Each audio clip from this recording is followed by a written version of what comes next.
చెప్పుకుంటూ ఏం వెళ్ళలేదా? వెళ్ళకపోతే మనకు వచ్చే బండి వాచ్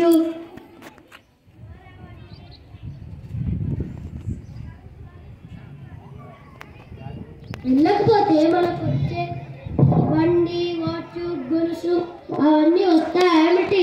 ప్రెస్టేజ్ ఇక్కడ. ఓ, నీకు ప్రెస్టేజ్ కూడా ఉందా? అందుకు నేనేమన్నానో తెలుసా? ఏమన్నావు? రాను మామయ్య గారు అన్నాను. ఇక్కడ నాకు ఉడుపులు కోతలు ఉన్నాయన్నాను. ఎక్కడైనా ఉడుపులు కోతలు ఒకేసారి వస్తాయా? మా ఊళ్ళో వస్తాయి. అలాగే రాను మామయ్య గారు అన్నాను. రావయ్య అల్లుడు అన్నారు. రాను మామయ్య గారు అన్నారు. రావయ్య అల్లుడు అన్నారు. రావద్దయ్య అల్లుడు అన్నాను. బాగా చేశాడు. లేకుంటే ఏమిటండి? నేను ప్రెస్టేజ్ కోసం చూసుకున్నా కాబట్టి మా మామయ్య గారు నన్ను రావద్దయ్య అల్లుడు అన్నారు. ఏం చేశావు?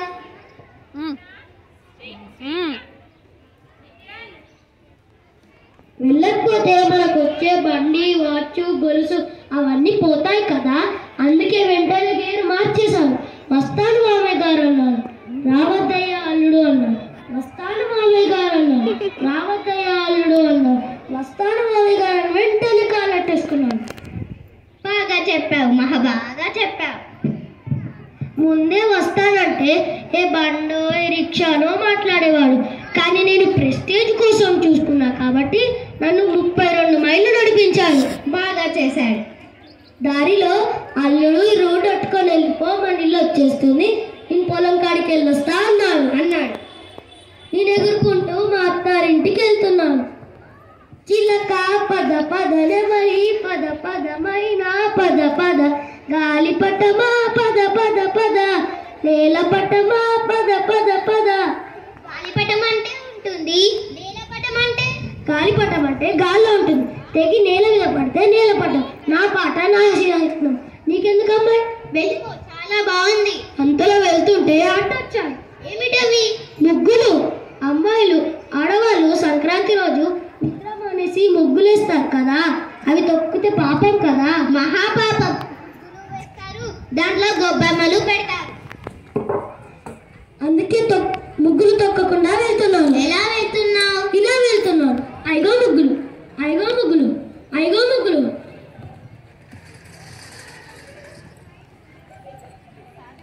అల్లంత దూరాన ముగ్గురు ఆడాళ్ళు కూర్చున్నారు. అందులో ఒక ఆమె లేచే, ఏమి ఈ సుబ్బమ్మలుడికి మొన్ననే కదే పెళ్ళైంది, అంతలో ఈ కాళ్ళెత్తే వాతం ఎప్పుడు వచ్చిందే? కాళ్ళెత్తే వాతమా? కాళ్ళెత్తే వాతం అంట. నాకు ఆ మాట వినిపించి నాకు బీపీ సర్జెంట్ పైకి లేచింది.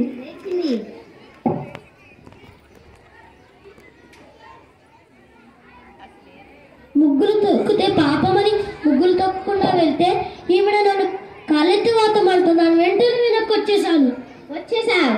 వచ్చేసి ముగ్గులన్నీ చెరిపేశాను. చెరిపేశావా? అంతలో ఒక ఆమె లేచి నన్ను, వీడి కాళ్ళు అడిపోను, వీడి చెయ్యి అడిపోను, వీడి జిమ్ అడిపోను, మాయదారి సచ్చినోడు ఇక మరో తిట్టేసింది. బాగా తిట్టింది. ఏం తిడితే నాకేందని ఎగురుకుంటూ మా అత్తారింటికి వెళ్ళాను. వెళ్ళగానే మా అత్తగారు చెంబు కడుక్కొని నీళ్ళు ఇచ్చింది. అది కాలు కడుక్కొని నీళ్ళు ఇచ్చింది. నాకు కడుపులో ఎలకలు పరిగెడుతున్నాయి. మా అత్తగారు 3 నేలకి 3 పిడకలు లాంటి దిబ్బ రొట్టెలు వేసింది. అదేం పోలిక, పిడకల్లా వేసింది అంటున్నావు? దిబ్బ రొట్టెలు తెచ్చి టేబుల్ మీద పెట్టింది. అంతలో నేను ముక్కి తినగానే గొంతుకు పట్టేసింది. ఏంటి కుక్క? చీ, నా పెళ్ళాం. చెయ్యి పట్టుకొని, ఏమండి నాకు 2 అట్లు ఇచ్చి మీరు 1 అట్టు తినండి అంది. 2 నెలల తర్వాత చూసావు కదా, 2 అట్లు ఇచ్చి ఉంటావు. ఇస్తాను. మరి నీకేమైనా బుద్ధి ఉందా? నేను మగాన్ని, నీ మగుని, నాకే 2 అట్లు నీకే 1 అట్టు అన్నాను. పోలే అని తినేసిందా? మా ఆవిడికి బాగా తెలివితేటలు. మన ఇద్దరి మధ్య ఒక పందెం వేస్తానంది. ఏం పందెం? ఎవరు ముందు మాట్లాడతారో వాళ్ళకు 1 అట్టే, ఎవరు మాట్లాడకుండా సైలెంట్ ఉంటారో వాళ్ళకు 2 అట్లు. ఒప్పుకున్నావా? ఒప్పుకున్నా. మా ఆవిడ నేను ఎదురుగా కూర్చున్నారు. పందెం టైం స్టార్ట్ అయింది. ఇద్దరు మాట్లాడటం లేదా? అంతలో మా అత్తయ్య గారు వచ్చి, అల్లుడు ఏమైంది అలా బిగుసుకుపోయి ఉన్నావు, అట్లు తినవయ్యా అంది. అత్తగారు, మీ ఆమె నేను పన్నం వేసుకున్నా, మీరు మధ్యలో మాట్లాడకండి అని అన్నావా అంటే నాకు ఒక్కటే. అందుకే ఇప్పటి వరకు అస్సలు మాట్లాడలేదన్నమాట. మా అత్తయ్య గారు కంగారు పడి మా మామయ్య నెట్టుకొచ్చిండు. వచ్చాడు. మా మామయ్య గారు వచ్చి, ఏమయ్యా ఏమిట్రా అలా బిగుసిపోయి ఉన్నావు, నీకు పెట్టే బండి వాచు గొలుసు అన్ని పెట్టేస్తున్నాను రా అల్లుడు, చూసుకోవయ్యా అన్నాడు. మామయ్య గారు, ఇప్పుడు నేను అవన్నీ అడిగానా, మీ ఆమె నేను పన్నం వేసుకున్నా, మీరు మధ్యలో మాట్లాడకండి అని అన్నావా అంటే నాకు ఒక్కటే. మా మామయ్య గారు కూడా కంగారు పడి డాక్టర్ నెట్టుకొచ్చాడు. డాక్టర్ గారు నన్ను చూసి, ఓ ఓ ఎవరట్టు ఏమట్టు ఓ ఓ. ఏమండి మధ్యలో ఈ సౌండ్లు ఏంటండి? మా మామయ్య గారు కంగారు పడి మనుషుల డాక్టర్ అనుకొని పశువుల డాక్టర్ నెట్టుకొచ్చాడు. ఓహో. మా డాక్టర్ గారు నన్ను బర్రెలాగా ఎగాదిగా చూసి, ఏమయ్యా అప్పారావు, మీ అల్లుడికి వచ్చింది అట్టాంటి ఇంటాంటి వాతము కాదు, గుర్రపు వాతమా? గుర్రపు 3 వాతలు వేస్తే పోతుందన్నాడు. 3 వాతలు?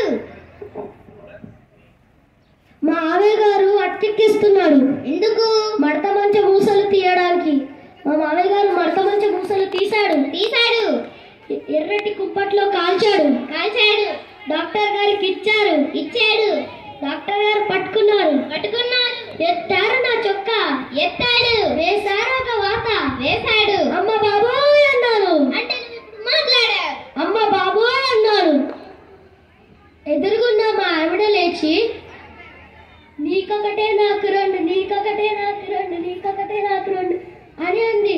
నేనే పందెంలో గెలిచాను, మీరు ఓడిపోయారు అని అంది. నీకొకటే నాకు రెండు అని డాక్టర్ గారికి అర్థం కాకుండా అంది. పాపం డాక్టర్ గారు నిద్రమత్తులో ఉన్నారు. డాక్టర్ గారు అనుకున్నారు, ఈయనకి 1 వాత, ఈమెకి 2 వాతలు అనుకొని రెండో ఊస తీసి మామిడికెట్టేశాడు. ఇంతకీ అట్లేమయ్యాయి? డాక్టర్ గారు మింగేశాడు. ఓహో. మేమిద్దరం హైదరాబాద్ హాస్పిటల్లో 3 నెలలు ఉన్నాము. అంటే ఈ సంక్రాంతికి వాతలతో ఉన్నారన్నమాట. అలా అయింది. ధన్యవాదాలు.